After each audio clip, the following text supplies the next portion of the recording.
CNN, President Donald Trump on Sunday morning widely shared a video he said is from The Villages, a retirement community in Florida, in which a man driving a golf cart with Trump campaign posters is seen chanting, "White Power."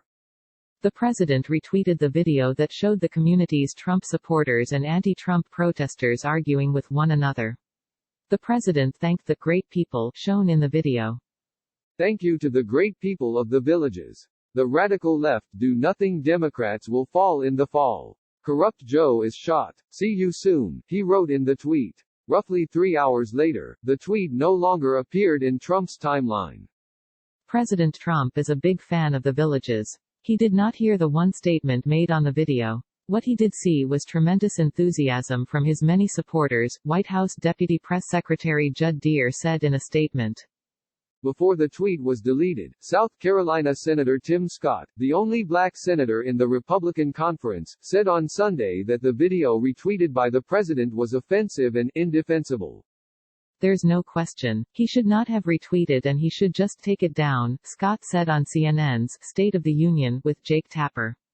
U.S. Secretary of Health and Human Services Alex Azar told Tapper he hadn't seen the video, which was played on the same news program, or the president's tweet, but obviously neither the president, his administration nor I would do anything to be supportive of white supremacy or anything that would support discrimination of any kind. Azar declined to comment further when Tapper asked if it was a mistake by the president. But obviously the president and I and his whole administration would stand against any acts of white supremacy. Former National Security Advisor John Bolton told Tapper on State of the Union that it's possible that Trump tweeted the video because he saw a Trump 2020 sign and had not paid attention. It may be that you can draw a conclusion that he heard it, and it was racist, and he tweeted it to promote the message. It is a legitimate conclusion to draw. It is also entirely legitimate to say he just had no idea what else was in the video other than the Trump sign, Bolton said. The Democratic National Committee's chair Tom Perez responded Sunday, calling Trump's actions simply indefensible. This president tries to claim ignorance, but the consistency of his actions, on Charlottesville and most recently Lafayette Square, drown out his vacuous words, Perez said in a statement. The video Trump had retweeted, and then was deleted, appears to be from a June 14 parade organized by the Villagers for Trump. In the video, the anti-Trump protesters are seen and heard angrily shouting profanities at the Trump supporters. David G., the founder of the Villagers for Trump, told CNN on Sunday that the man who chanted "White Power" is not a member of the group and he does not know who he is. Would I condone somebody within our organization to talk about white power? I absolutely would not. I would absolutely condemn that, G said. He added that, as the head of our organization, I absolutely run our organization as a quasi-Christian type of a club and the Bible does not discriminate. My Bible tells me that God loves everybody. The message was echoed by John Calandro, who coordinates media for the group. No one apparently knows who the individual was, Calandro told CNN, adding, "This was an unfortunate incident. This is not indicative of the people who live here." The president of the Villages Democratic Club, Chris Stanley, told CNN that her club had not organized a counter-rally that day, but that the run-in was from some members being in the area for another rally.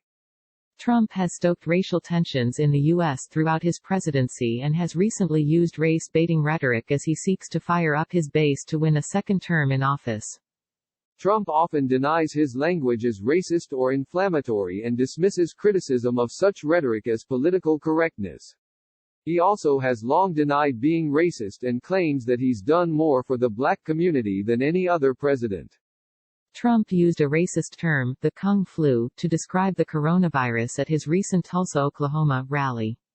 Amid nationwide protests over racial injustice and police brutality this month, the president has retrenched into divisive themes instead of seeking a unifying tone.